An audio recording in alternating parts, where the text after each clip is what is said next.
Nutrition.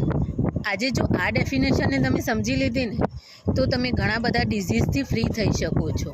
તમે medicine લઈ રહ્યા છો પણ બોડીને ન્યુટ્રિશન આપી રહ્યા છો.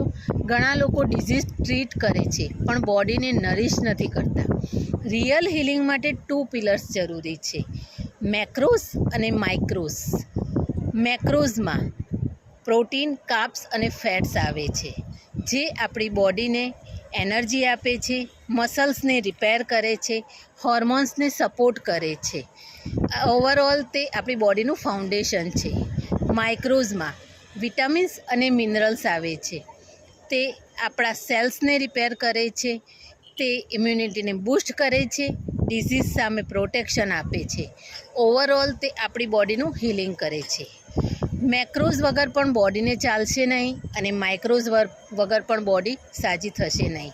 ફેટિક, એસિડિટી, સ્ટ્રેસ, હોર્મોનલ ઇસ્યુ, ઘણું બધું ન્યુટ્રિશન ઇમ્બેલેન્સથી જ થાય છે. સોલ્યુશન સિમ્પલ છે. પોતાના ફૂડમાં હાફ પ્લેટ વેજીસને એડ કરો, મતલબ માઇક્રોઝને એડ કરો, અને પ્રોટીનને ડેઇલી ફૂડમાં એડ કરો, મતલબ મેક્રોઝને એડ કરો. બેલેન્સ ડાયટ સાથે હેલ્ધી ફેટ્સ સાથે ન્યુટ્રિશન્સ બેલેન્સ થાય છે અને બોડી પોતે જ હીલ થવાનું શરૂ કરી દે છે. અગર જો આ વિડીયો તમને પસંદ આવ્યો હોય તો તમે આને આગળ શેર જરૂરથી કરજો. Thank you.